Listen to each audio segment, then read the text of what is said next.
PASS is based on the very successful Supplemental Instruction Program, SI, developed in 1973 by Dr. Deanna Martin at the University of Missouri. Since its inception, the SI program has spread throughout the world across 29 countries and is known by a variety of names, including PAL, Peer Assisted Learning, and PASS, Peer Assisted Study Sessions. In more recent years, PASS has been widely adopted by tertiary institutions throughout Australasia. By November 2015, staff from 67 institutions, including 14 New Zealand tertiary providers, had been trained as accredited PASS supervisors through the Australasian Centre for PASS. PASS sessions are held in small groups facilitated for students by students who have achieved excellent results in a particular course or paper. Facilitators take on the role of a model student of that discipline, not an authority figure. How to learn and what to learn are both focused on in the facilitation of the study sessions. Sessions last 50 minutes to 1 hour, targeting certain papers or courses often perceived as difficult or high stakes. Anybody doing those courses can participate in PASS sessions. I think it's really important that you go in there with a good attitude. I mean, the students have to realise that as soon as you walk in the room, you are full of enthusiasm, otherwise they're not going to get enthused themselves. Their role as a facilitator, it's not to give an answer, it's to start their discussion so they can think of the answer for themselves. You try so many different ways of studying and practicing the material and getting them to understand the content and everything like that, that they find which way works best for them. I've learnt new study techniques and how different papers sometimes require different techniques. So it's really opened my mind to the different ways to study and how more effective some are compared to others. Pretty much there's a massive crossover between the techniques we learn of focus and group work and interaction and things like that. We can kind of give them some insights, a couple of tricks maybe, to be more efficient in their studies. I think that's definitely a key thing. They can relate to you much more, and I think that helps with the way in which they teach, because they really look for the questions that they themselves found challenging doing.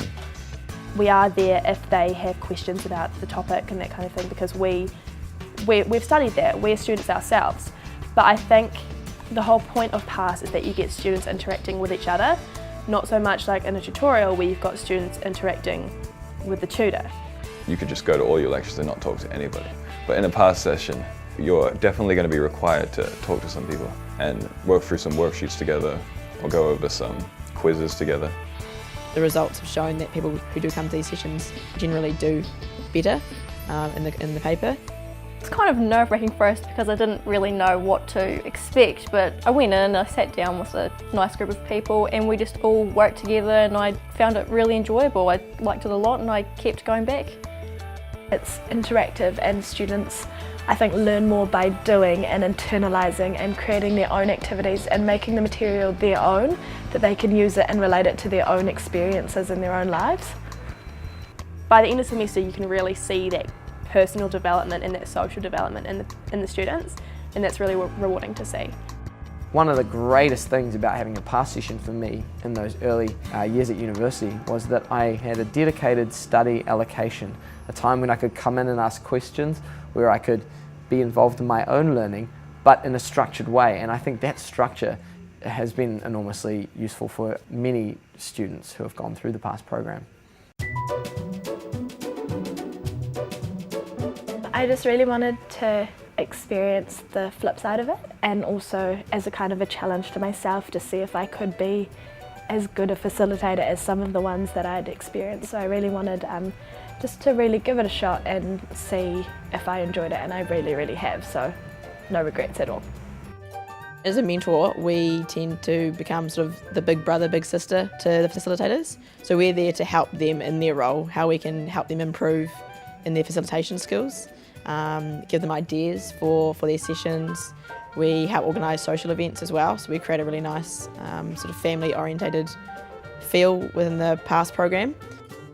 It's an enormously valuable thing to be involved with. I think it's easy to go out and get a job that pays the bills, but it's not easy to go out and get a job that will help change your life, help you become more efficient and a better communicator, help you succeed in life and equip you with a set of skills which you'll be using for the rest of your life. I got high enough marks to be asked to do it for the papers that I started.